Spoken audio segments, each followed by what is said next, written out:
Bonjour à tous, dans cette vidéo, on va apprendre à répondre à une question importante sur les suites.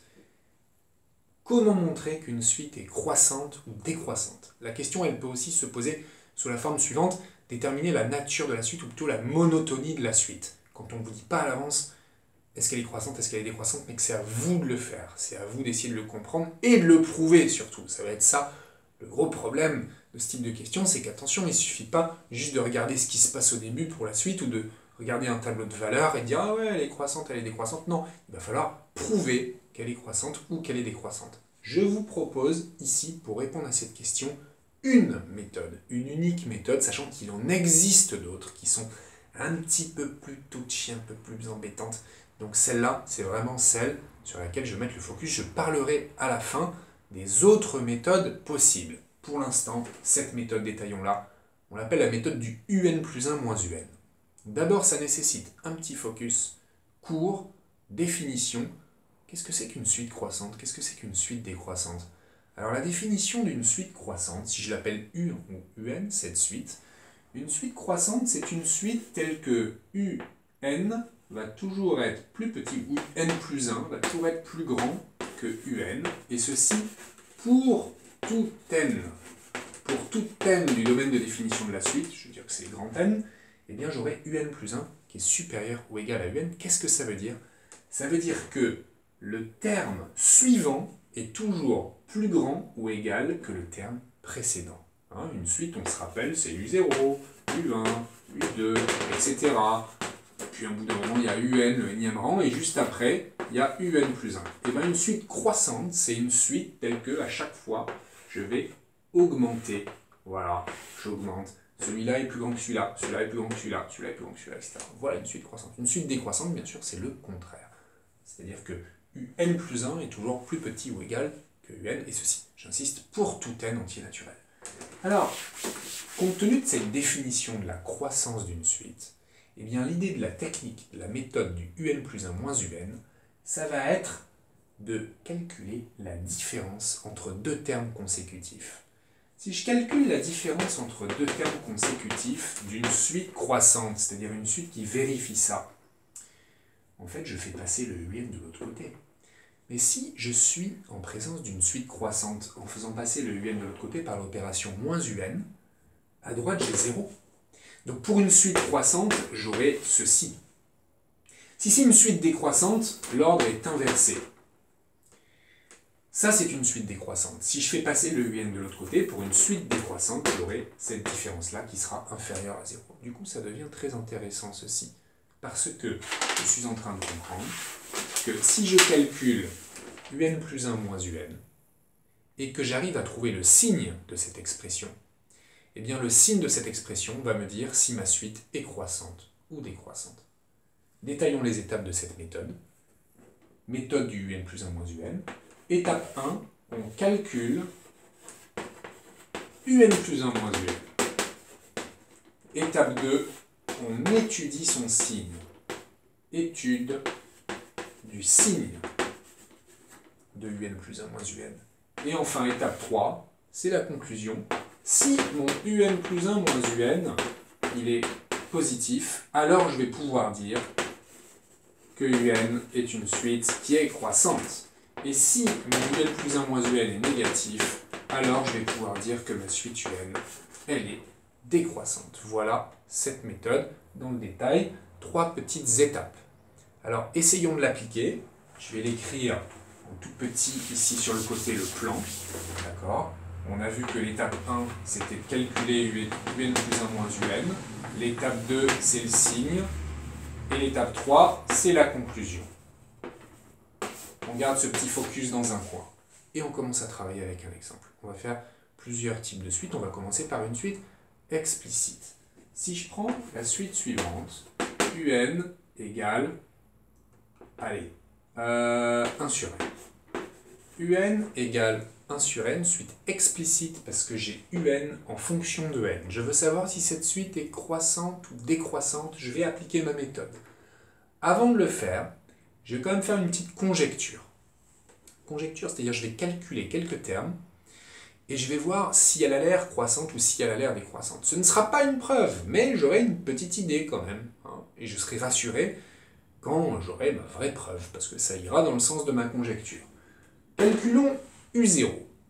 On remplace n par 0, et on s'aperçoit que, oh là, au secours, on a une division par 0, on n'a pas le droit. Donc calculons U1, qui est le vrai premier terme de la suite.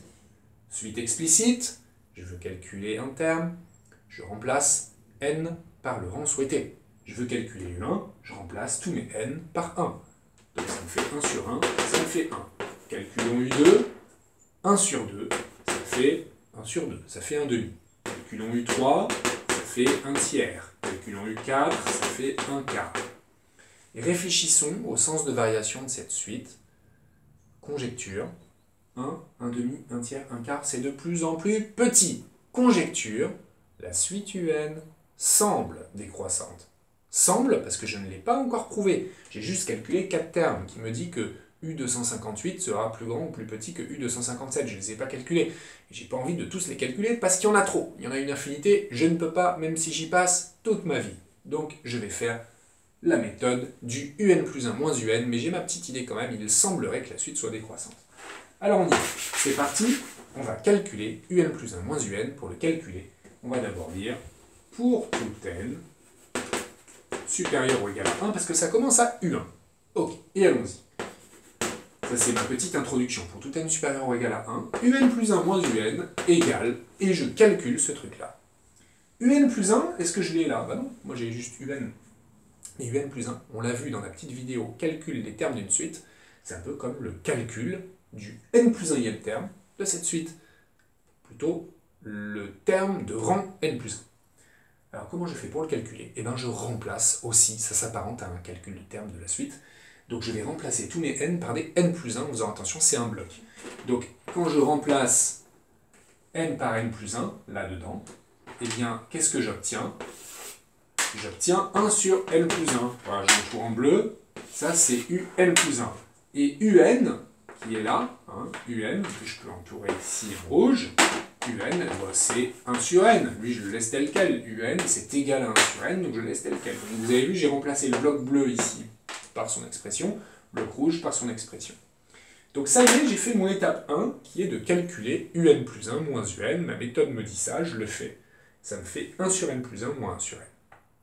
Étape 2, on me demande d'étudier le signe.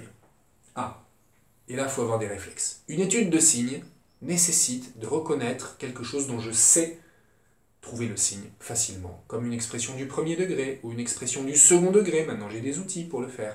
Et si je n'ai ni une expression du premier degré, ni une expression du second degré, alors il faut que j'ai le réflexe absolu de factoriser, ou de mettre sous le même dénominateur, si je veux faire une étude de signe.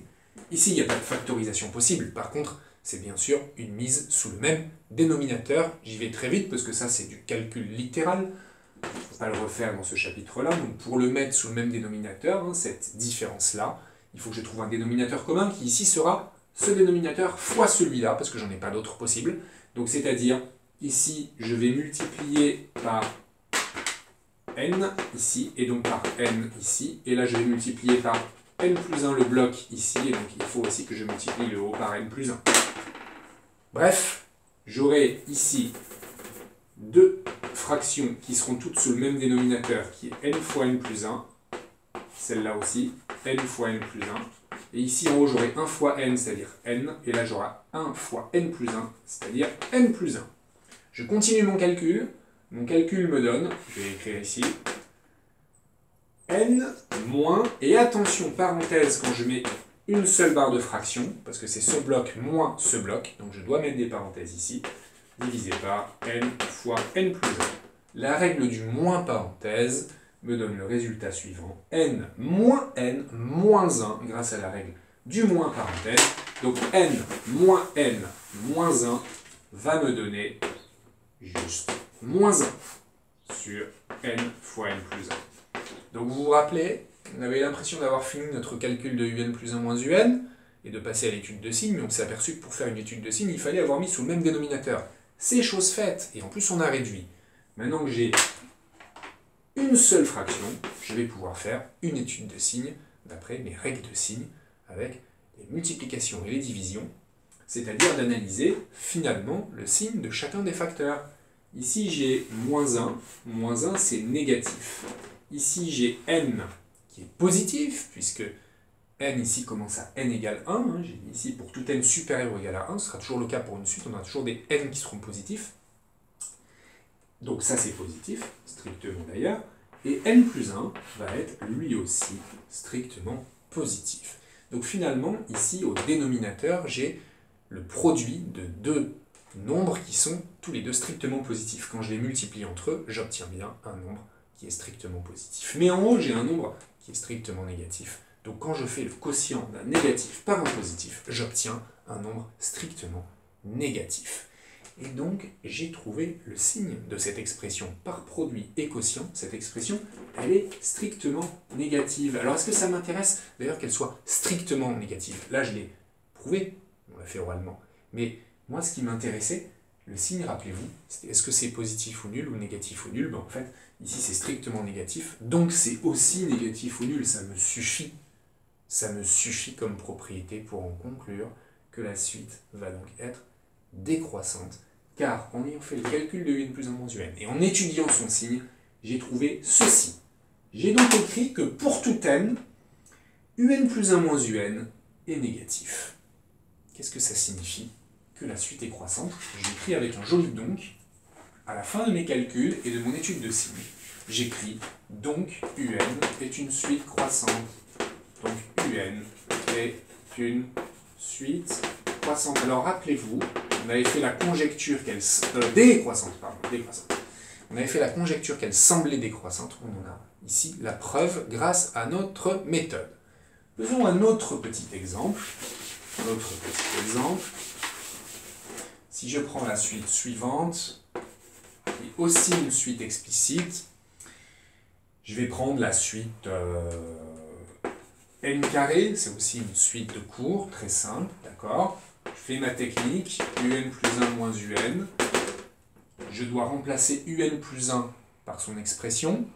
Ça s'apparente à un calcul de termes. Je dois donc remplacer tous mes n par des n plus 1.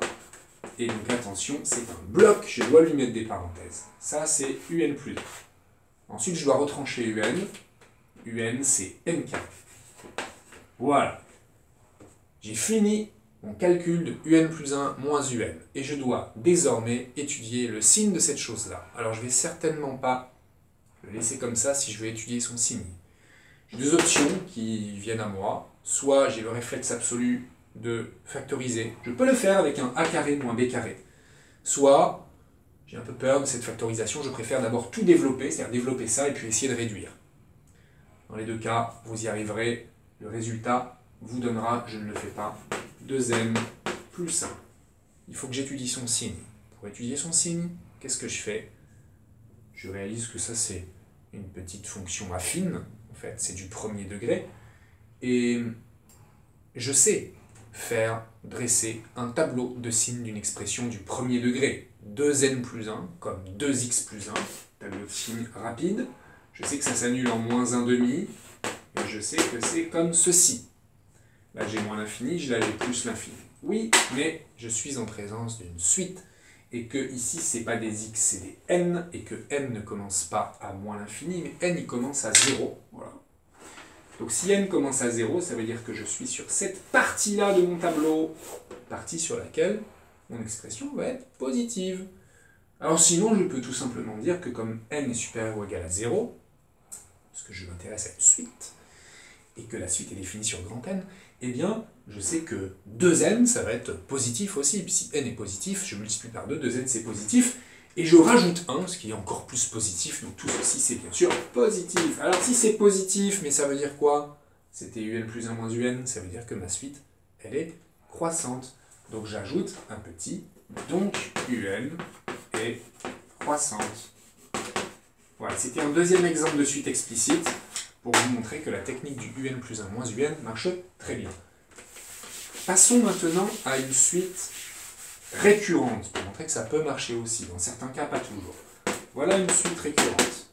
Un plus 1 égale un moins un carré. U0 égale 2.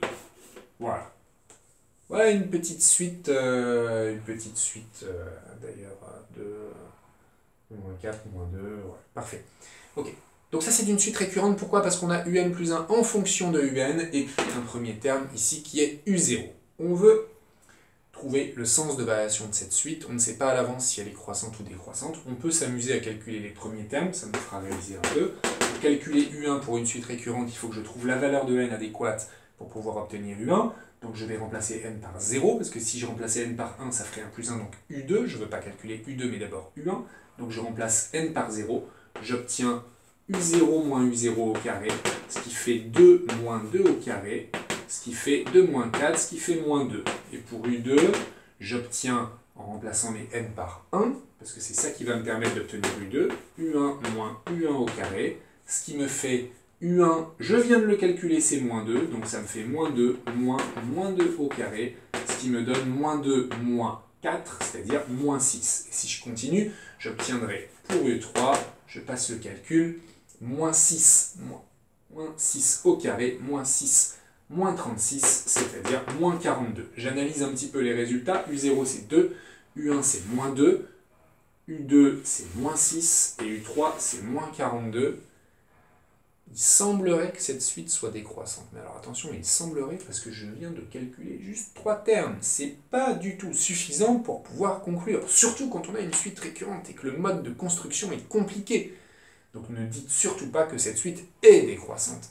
Elle semble pour le moment décroissante, mais on n'en est qu'à U3. Imaginez à U150, qu'est-ce qui va se passer? J'en sais rien. Donc on a besoin d'utiliser la méthode UN plus 1 moins UN si on veut prouver que cette suite est décroissante. Alors allons-y, calculons, première étape, UN plus 1 moins UN. Donc j'écris que pour tout n appartenant à grand N, UN plus 1 moins UN égale, et je le calcule.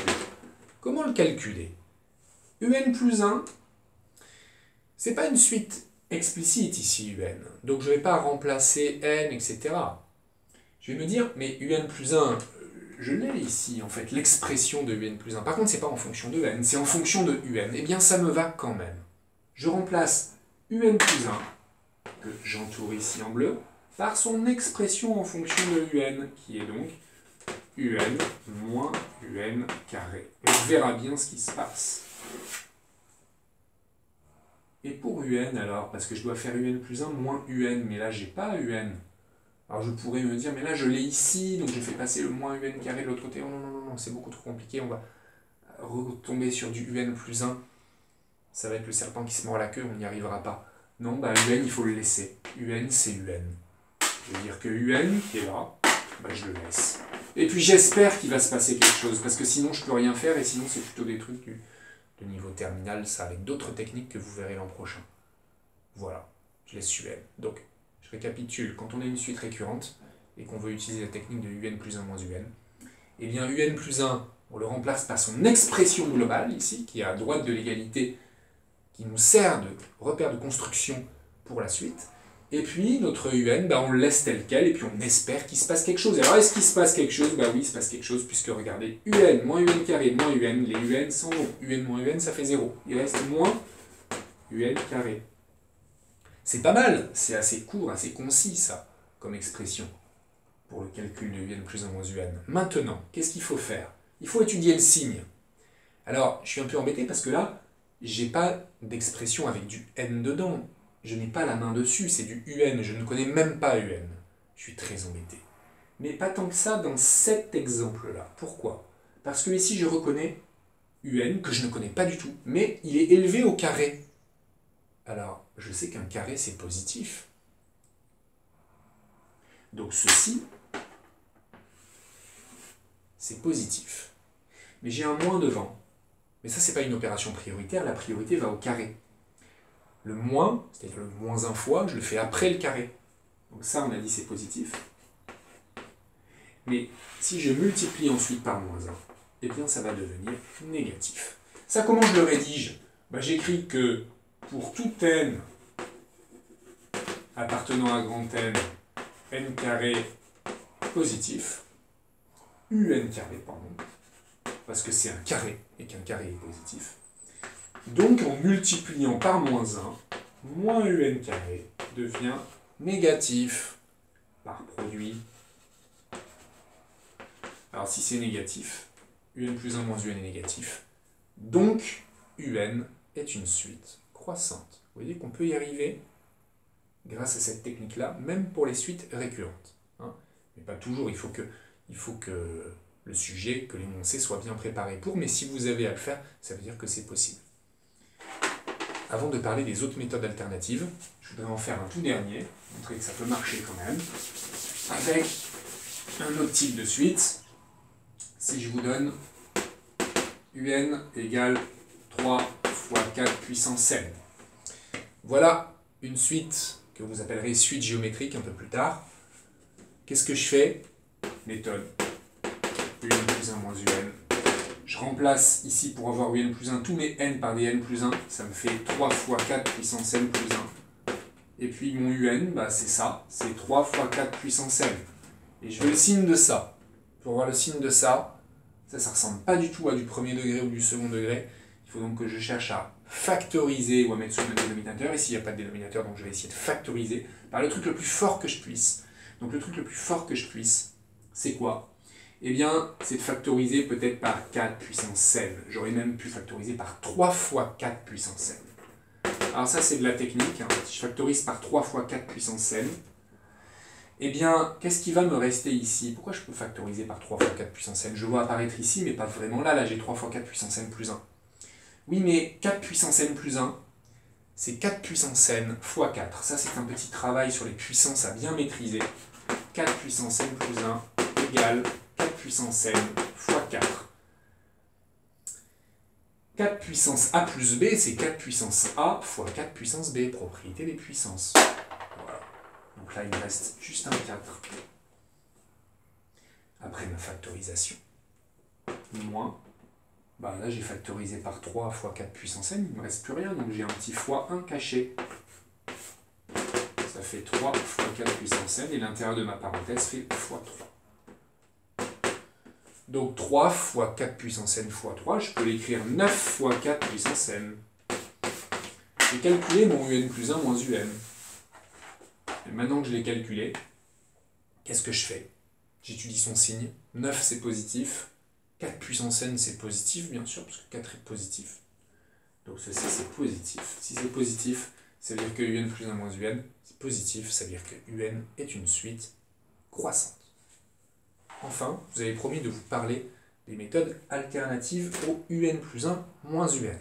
Alors il y en a une, que vous verrez peut-être, qui nécessite de faire le calcul suivant, un plus 1 divisé par un. Et de montrer non pas que c'est positif ou négatif, mais que c'est supérieur à 1 ou inférieur à 1. Pourquoi pas? Mais c'est très dangereux. C'est une méthode très complexe qui se prête à de rares cas, les cas où il y a des exposants, et qui nécessite beaucoup de rigueur parce qu'avant de se lancer dans le calcul de un plus 1 sur un, eh bien, il faut s'assurer que un ne s'annule jamais, et il faut aussi s'assurer que cette suite un ne change jamais de signe, c'est-à-dire qu'elle soit tout le temps positive, tout le temps négative. Bref, c'est un peu dangereux, c'est un peu l'enfer cette méthode, c'est pour ça que je ne la conseille pas, que je préfère l'autre. Mais sachez qu'elle existe. Et qu'elle se prête plutôt bien à certaines suites, du type celle qu'on vient de voir en exemple, 3 fois 4 puissance n, on pourrait le faire ça. Mais dangereux, et on a vu qu'on y arrivait avec la méthode du un plus 1 moins un. Il existe une autre méthode, une troisième méthode pour montrer qu'une suite est croissante ou décroissante. Laquelle? Eh bien, cette méthode-là, elle nécessite tout de même de savoir étudier une fonction. Ça veut dire que vous avez dû faire la dérivation pour pouvoir la faire. C'est une méthode, s'il y en a qui ont déjà vu la dérivation, si par exemple j'ai ceci, voilà, une suite, et là, le calcul de un plus 1 moins un et son étude de signe, c'est possible, mais c'est pas forcément évident. Donc il y a une méthode qui nécessiterait d'écrire qu'en fait, un, c'est f de n, avec f, qui est une fonction, ici, c'est cette fonction-là. Alors si on sait étudier une telle fonction, normalement, ça on le fait dans des exercices guidés où on pose la fonction à votre place. Si on vous fait étudier cette fonction, que vous arrivez à montrer que cette fonction f, elle est croissante sur R+, c'est-à-dire l'ensemble des réels positifs, alors vous pourrez en déduire que un est croissante elle aussi. Attention, elle est un peu dangereuse aussi parce que parfois on confond et on a envie d'utiliser ça même pour les suites récurrentes. Ça ne marche que pour les suites explicites qui s'écrivent comme ça avec une fonction que l'on sait étudier. Donc il y a quand même pas mal de conditions. Et le faire tout seul, sans aucune aide, sans aucun aiguillage, c'est un peu difficile. Mais voilà, je voulais vous parler de ces méthodes alternatives. Enfin, pour finir, sachez qu'il y a une autre vidéo qui vous apprend non pas à montrer qu'une suite est croissante ou décroissante, mais à montrer qu'une suite n'est pas croissante ou n'est pas décroissante, ce qui n'est pas la même chose.